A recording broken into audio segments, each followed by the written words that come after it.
Hi, I'm Pat Foltz, and I am the coordinator of the First Year Experience College Success here in the Cliff College of Creative Arts and Communication.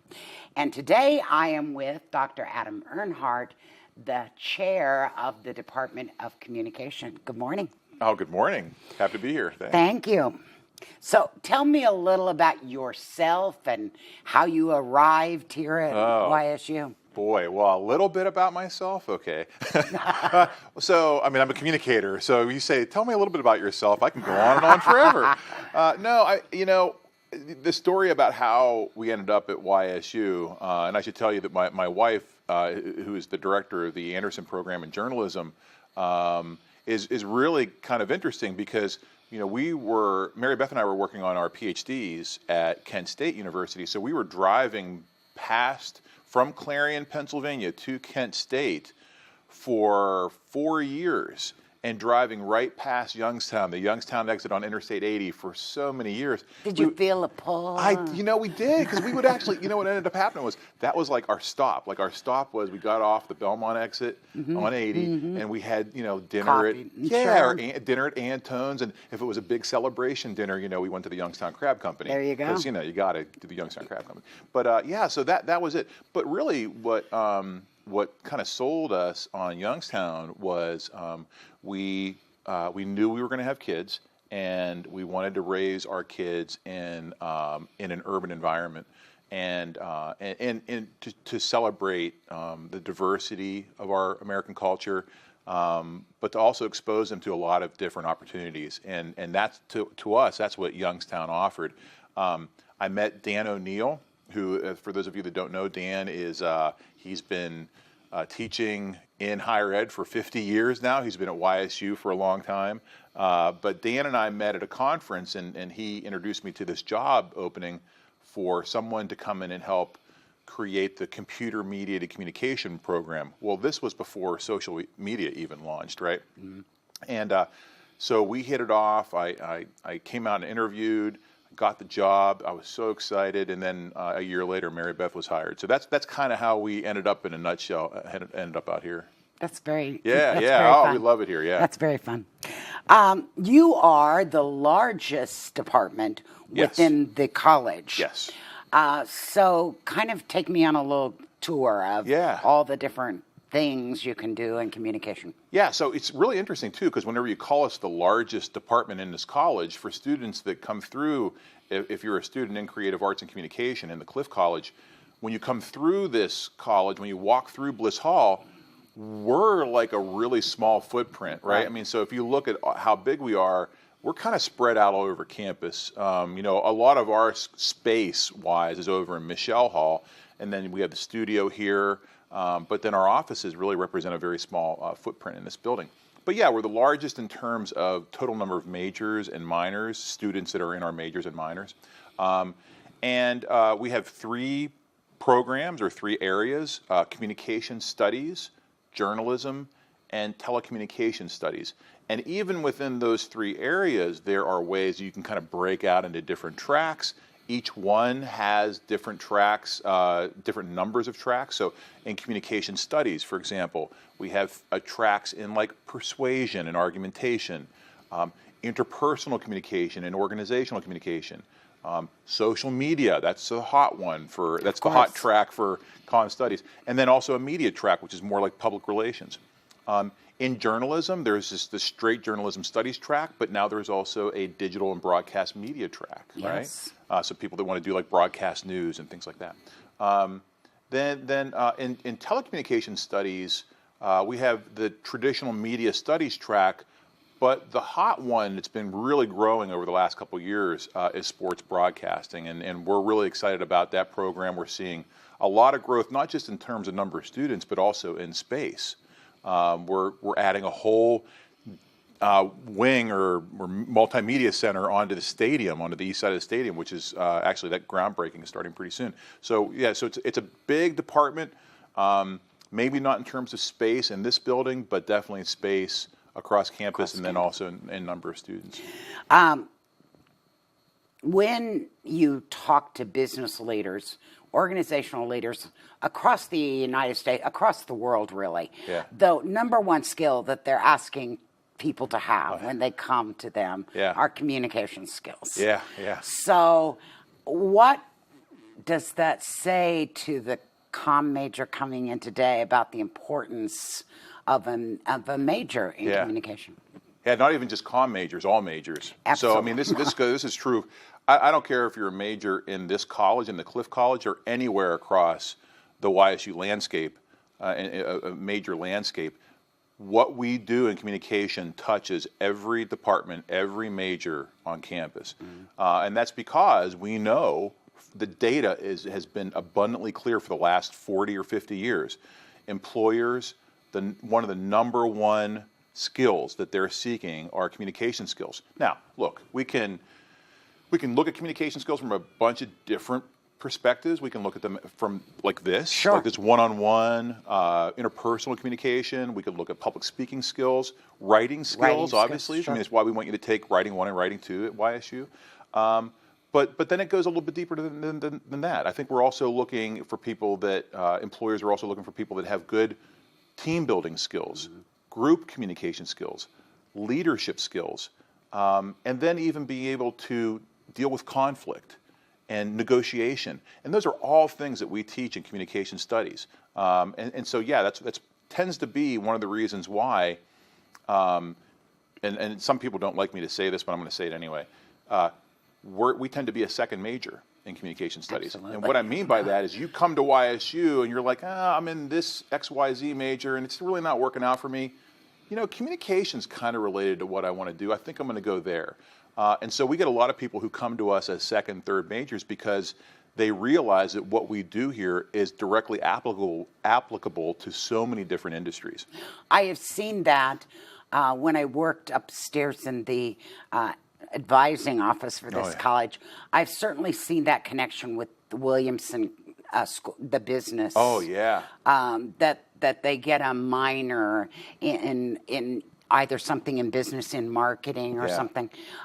So that tie-in between Williamson School of Business and this department are pretty tight. Oh, yeah, and we have a great working relationship with them. Even I would even go so far as to say, look at our master's degree in professional communication. Our master's degree actually uses courses from the Williamson College of Business. And we have a very good relationship with them. And what we end up finding is that a lot of students that major in communication or journalism or telecommunication studies tend to minor in things like marketing or advertising and public relations or something like that. Right, right. You mentioned that students who come here have to take Writing 1 and Writing 2, and why. Yeah. They also have to take, every student that comes to this university has to take COM 1545, Communication Foundations. So talk about what that class is about and why it gives me a nice foundation for communication. Yeah, so well, it's tabbed as the public speaking course. It's much more than that. There's a funny joke that Jerry Seinfeld uses, and I'm not going to do it justice here, but I'll try. But he talks about what our greatest fears are in life, and he says, you know what our number one greatest fear is? Public speaking. You know what number 2 is? Public speaking. Death. Oh. So think about this. We'd rather die. So yeah, that's exactly what it is. That's the punchline. He said, so at the funeral, you'd rather be the one in the casket than the one doing the eulogy. And if you think about it, that's some people will say, I really can't do it. And we've seen actually there's lots of documented disabilities with people who have very severe speech anxieties.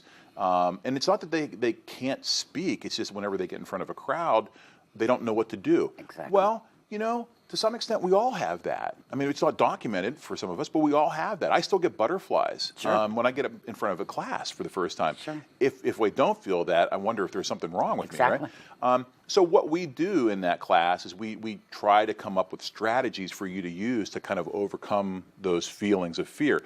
Number 1 is preparation, right? So preparing to deliver that speech. We go through lots of different steps and strategies for students to overcome those fears. But like I said, that class is really kind of pigeonholed into this public speaking class, right? It's bigger than that. It is. We go through interpersonal communication. A little intercultural. Intercultural is a big part of it, sure. Nonverbal communication, how you communicate so much more. 80% of our communication throughout the day is nonverbal communication. Think about that. And then group communication. And leadership skills, and all those things are kind of wrapped up into this one course. So would you recommend that students take that? Obviously, they have to take it before they graduate, but wouldn't that be a good course to take your freshman year? Don't wait until your senior year. Listen to me.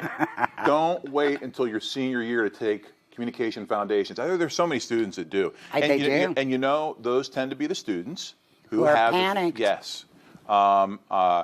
No offense if I've got any engineering majors that are watching this, but engineering majors, STEM majors, are really petrified of this course, and we work with them sometimes on an individual basis to say, hey, look, it's not that bad.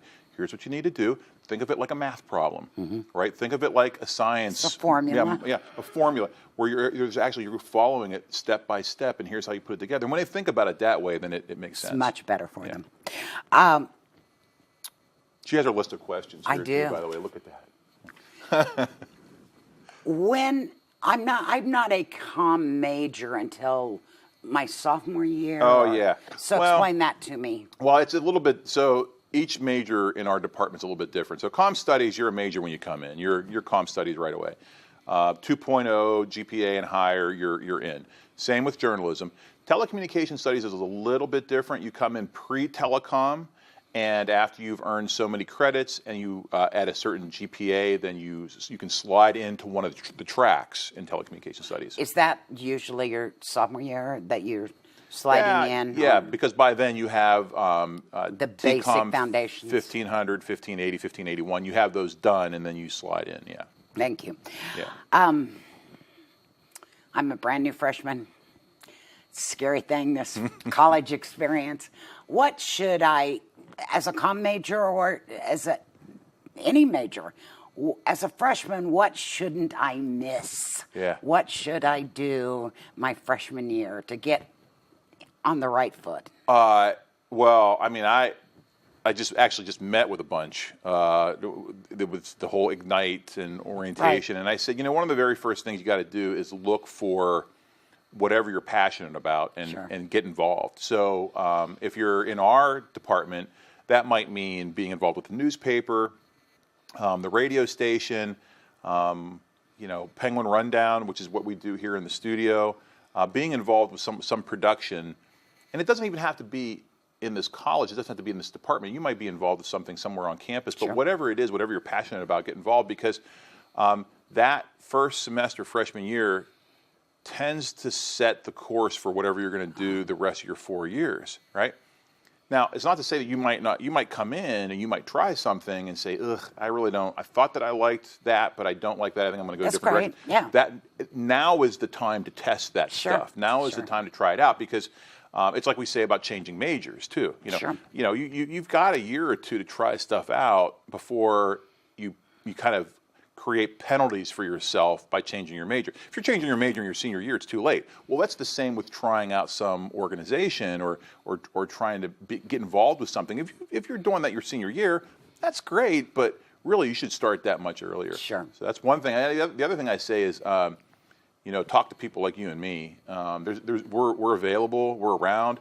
Obviously, you can meet with people in the college office, like Shannon Reich and other people, and other academic advisors, but we're available to talk to you to kind of help you problem solve. And really, one of the coolest things that I do whenever I meet with a student is I show them the light at the end of the tunnel, right? So here's where you're going to be when you're done. Here's where you are now.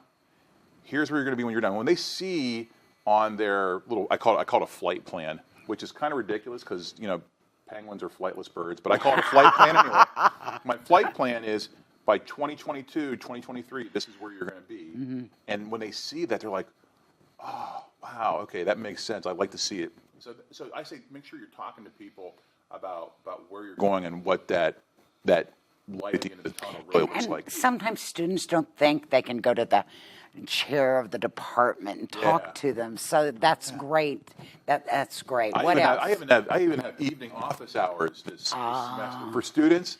This is the first time I'm doing this. What a neat idea. Monday nights, 5:30 to 7:30. I'm going to be in around my office, because I don't know if they'd be able to find me if I was all the way back in my I'm tucked away back in the back. Yes. But because we want to be available to students, and sometimes those students can only meet with Sure. somebody. Maybe they're working all day and they can only meet with somebody in the evening. Sure. We want to be available to them. Sure. Anything else? Any organizations specifically in comm? You mentioned the radio. Yeah, Rookery Radio, which we're really excited. Rookery Radio is actually in a new space now, relatively new space over in Kilcawley.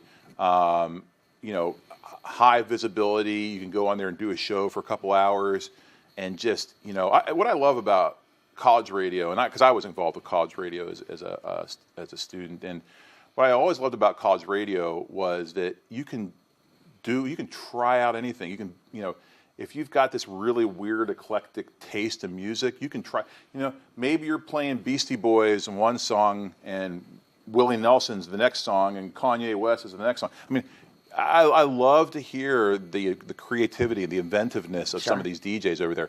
Some of them like talk shows. If you want a talk show, you can do that on Rookery Radio. But there's lots of opportunities to kind of explore all those different passions here, and that's what I love about this college. So I would go over to Kilcawley. Yeah. And just walk in and... Yeah, so there's a couple different ways. You can actually call us or the department, and we'll connect you with Kenny Reyes or Christina Young or somebody.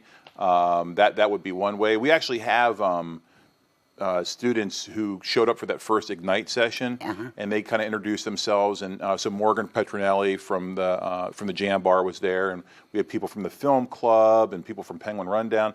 So yeah, if you call us, we can in the Department of Communication, we can kind of connect you with Anything else you want us to know? No, I mean I'm Y and proud. I sometimes I let it shine a little bit too brightly. Sometimes it looks weird, but no, my wife and I, Mary Beth, if you get a chance to meet the other Dr. Earnhardt, we're huge Youngstowners now. We drank the Kool-Aid. The kids are Penguins all the way. Hey, and I'll tell you how big a Y and proud we are. My daughter is actually starting. She's doing College Credit Plus, and she is actually starting her first college class tonight. Now wait, it gets better. She's in 8th grade. Oh. But she's super smart. Doesn't get it from me. She gets it from the other Dr. Earnhardt. Super smart kid, but she's actually going into her first college class tonight. And I'm more nervous than she is. I bet you are. Yeah. Is she excited? Oh yeah. She's pumped up. I mean, it's history in motion pictures. So she'll love it. Yeah. So it's a great class to start out. It is. But yeah, so we're excited.